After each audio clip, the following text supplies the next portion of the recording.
Halo guys, masih bersama admin di sini. Kalian masih ingat kan guys sejarah bahwasanya Indonesia pernah mengirim guru ke Malaysia? Apakah orang Malaysia masih mengingatnya atau sengaja untuk tidak mau tahu?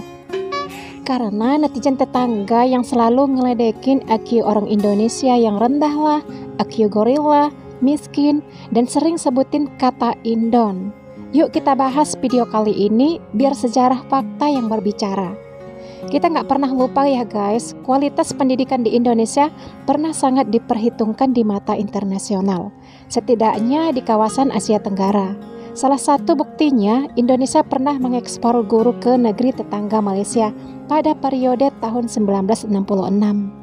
Terus guys, seperti ditulis oleh tirto.id, guru-guru dari Indonesia yang dikirim ke Malaysia di masa-masa itu umumnya ditugaskan selama 3 tahun di sekolah-sekolah menengah yang memakai bahasa Melayu sebagai bahasa pengantar. Tugas mereka adalah memperbaiki tata bahasa Melayu di kalangan para pelajar Malaysia yang telah terbiasa berinteraksi dengan menggunakan bahasa Inggris. Selain itu, juga ada upaya memperbaiki kurikulum sains peninggalan Inggris yang dinilai sudah usang. Apakah ini semua masih diingat orang Malaysia? Yuk kita lihat dalam video ini. Indonesia mengekspor guru ke Malaysia. Indonesia-Malaysia menjalin perdamaian setelah pergejolakan kedua negara terjadi di zaman Soekarno.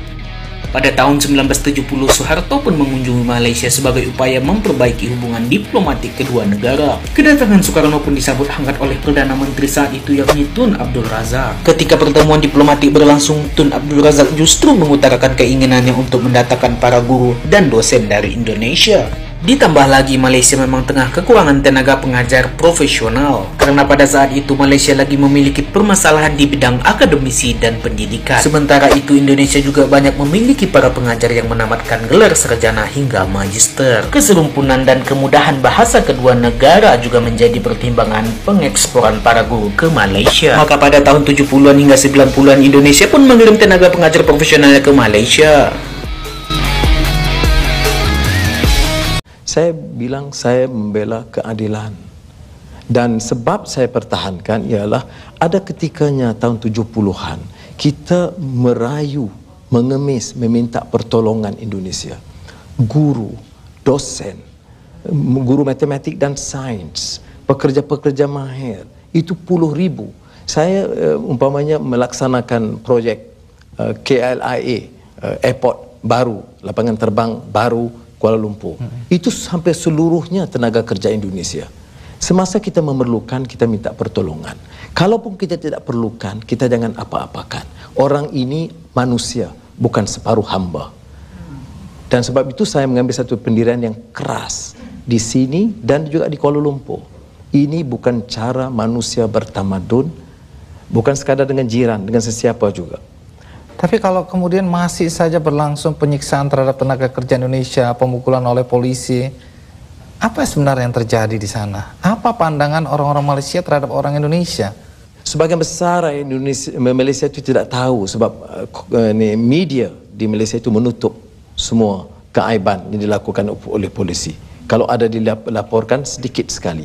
Jadi kita, keadilan dan juga isteri saya Azizah di parlimen mendedahkan cara terbuka hal ini. Ini isu angkuh dan isu korupsi. Dalam video ini sudah kita simak bersama ya guys. Pada waktu itu PM Anwar Ibrahim belum menjabat sebagai Perdana Menteri. Baru-baru ini aja ya guys, Bapak Anwar Ibrahim jadi Menteri. Perdana Menteri maksudnya. Jadi salut ya kan guys apa yang disampaikan oleh Bapak Anwar Ibrahim. Bapak Anwar Ibrahim salah satu PM yang menghormati dan menghargai Indonesia karena beliau masih ingat pertolongan ataupun bantuan Indonesia kepada negara mereka. Itulah guys pentingnya kan guys saling menghormati dan saling menghargai, bukannya malah merendahkan atau mengejeknya, tapi merangkulnya dengan baik dan ikhlas. Oke lah guys, kalian memiliki pendapat ataupun komentar boleh tulis pendapat Anda di kolom komentar ya. Thanks for watching. Wassalamualaikum warahmatullahi wabarakatuh. Juga di Kuala Lumpur. Ini bukan cara manusia bertamadun, bukan sekadar dengan jiran, dengan sesiapa juga. Tapi kalau kemudian masih saja berlangsung penyiksaan terhadap tenaga kerja Indonesia, pemukulan oleh polisi, apa sebenarnya yang terjadi di sana? Apa pandangan orang-orang Malaysia terhadap orang Indonesia? Sebagian besar Malaysia itu tidak tahu sebab media di Malaysia itu menutup semua keaiban yang dilakukan oleh polisi. Kalau ada dilaporkan sedikit sekali. Jadi kita, keadilan dan juga isteri saya Azizah di parlimen mendedahkan cara terbuka hal ini. Ini isu angkuh dan isu korupsi.